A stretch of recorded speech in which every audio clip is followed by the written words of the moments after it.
ప్రభునందు నాకు అత్యంత ప్రియమైనటువంటి వాళ్ళారా, మన ప్రభువును రక్షకుడైనటువంటి యేసుక్రీస్తు వారి యొక్క శుభనామములు మీ అందరికీ నా హృదయపూర్వకమైన శుభములు వందనములు తెలియజేస్తున్నాను. ఉదయకాల సమయంలో దేవుని వాక్యాన్ని ధ్యానం చేసుకుందాం. ఈరోజు వాక్య ధ్యానం కొరకు మనం తీసుకున్నటువంటి లేఖన భాగము లూకాసు వార్త 1వ అధ్యాయం 38వ వచనం చదువుకుందాం. అందుకు మరియా, ఇదిగో ప్రభువు దాసురాలను, నీ మాట చొప్పున నాకు జరుగునుగాకనెను. అంతటి దూత ఆమె యొద్ద నుండి వెళ్ళెను. ఆమేన్. దేవుని నామమునకు మహిమ కలుగును గాక. ఈ వాక్య భాగం మనందరికీ తెలిసినటువంటి లేఖన భాగము.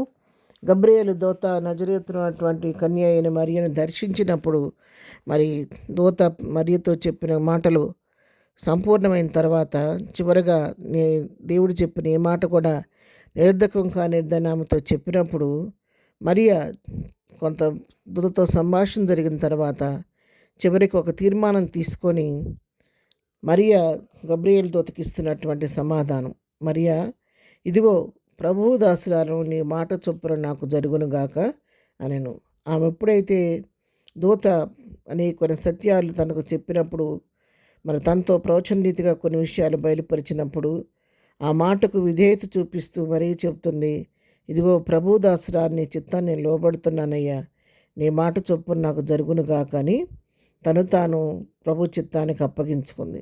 పిల్లరా, ఈ మాట చెప్పటం మన తేలికైన మాట కాదు.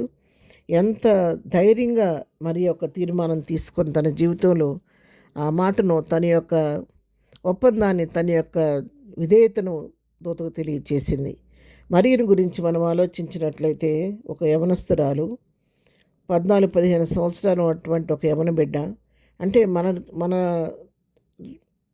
రీతిలో మనం ఆలోచించినట్లయితే ఒక 9వ తరగతి 10వ తరగతి చదువుకునే ఒక ఆడపిల్ల వయసు ఎంత ఉంటుందో అంత వయసు కలిగినటువంటి ఒక యవనస్తురాలు. దానికి తోడు ఆమె యుక్త వయసు వచ్చిందా కాబట్టి అప్పటికే ఒక పురుషునికి ప్రదానం చేయబడినటువంటి స్త్రీ, యోసేపుకు ప్రదానం చేయబడింది ఆల్రెడీ. ఆమె దగ్గరకు దూత వచ్చి వర్తమానం తీసుకొని వచ్చి, నువ్వు పరిశుద్ధాత్మ ద్వారా గర్భం ధరిస్తావనే విషయాన్ని తెలియచేసింది. ఆ మాట విన్నప్పుడు మొదట భయపడింది శరీరీతిగా, కానీ తర్వాత దేవుని చిత్తానికి తను తల వంచినట్లుగా మనం చూస్తూ ఉన్నాం. ఈ రోజున మనం ఎంతో సంతోషంగా క్రిస్మస్ సెలబ్రేట్ చేసుకుంటున్నాం, కానీ మరి ఆ రోజున మరియ తీసుకున్నటువంటి గొప్ప తీర్మానం వలన ఈ రోజున లోకానికి రక్షణ వచ్చింది. ఆ యవనస్తురాలు దేని గురించి ఆలోచించలేదు. నేను ఒక పురుషునికి ప్రదానం చేయబడి ఉన్నాను, నేను పురుషునిగా నీ కన్యకను కదా, నేను గర్భం ధరిస్తే ఈ సమాజం నన్ను ఏమంటుందో, ఏ విధంగా నన్ను హింసిస్తుందో అని భయపడలేదు. అప్పుడున్నటువంటి పరిస్థితులను బట్టి ఒక యవనస్తురాలు, పురుషునిగాని స్త్రీ, ఒక కన్యక, ప్రదానం చేయబడిన స్త్రీ పరీక్షా సమయంలో ఆమెలో ఏదైనా దోషం కనబడితే, పాపం కనబడితే ధర్మశాస్త్ర ప్రకారం రాళ్లతో కొట్టి చంపడానికి కూడా అధికారం ఉంది. అలాంటి పరిస్థితులకు ఏటికి ఆమె భయపడలేదు. తల్లిదండ్రులు ఏమంటారని భయపడలేదు. యోసేపు ఏమంటారని భయపడలేదు. దేనికి భయపడేది, కానీ దేవుని చిత్తానికి లోబడిపోయింది. తను తాను దేవునికి కాక చిత్తానికి, దేవుని యొక్క కార్యానికి సంపూర్ణంగా తను సమర్పించుకుంది.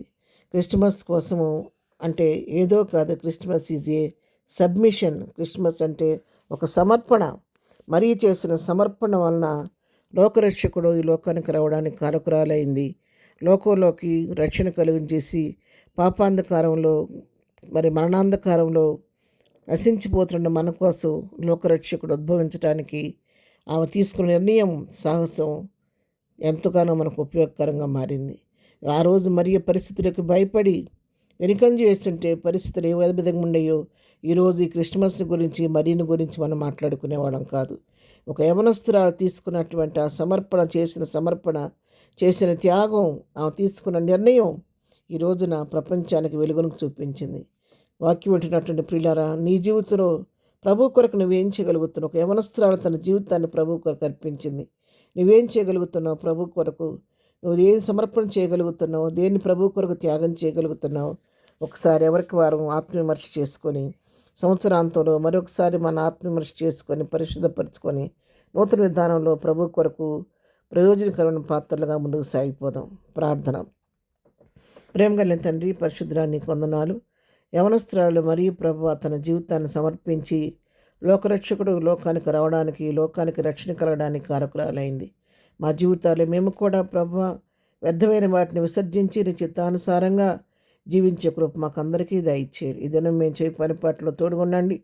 రాకపోకలు క్షేమం దయచేయండి. బర్త్డే మ్యారేజ్ చేసుకున్న దీవించి ఆశీర్దించండి. ప్రతి వారి పట్ల కృప విస్తరింపచేయండి. ప్రతి వారి కన్నీటిని తొడవండి. ఆనంద బాష్పాలతో నింపండి. ప్రతి కుటుంబంలో ఆశీర్వాదం దీవెన దయచేయమని యేసునామములో ప్రార్థించడి పొందుకొని ఉన్నాము తండ్రి. ఆమెన్. ప్రభు కృప సదాకాలం మనందరికీ తోడే నడిపించును గాక. ఆమెన్.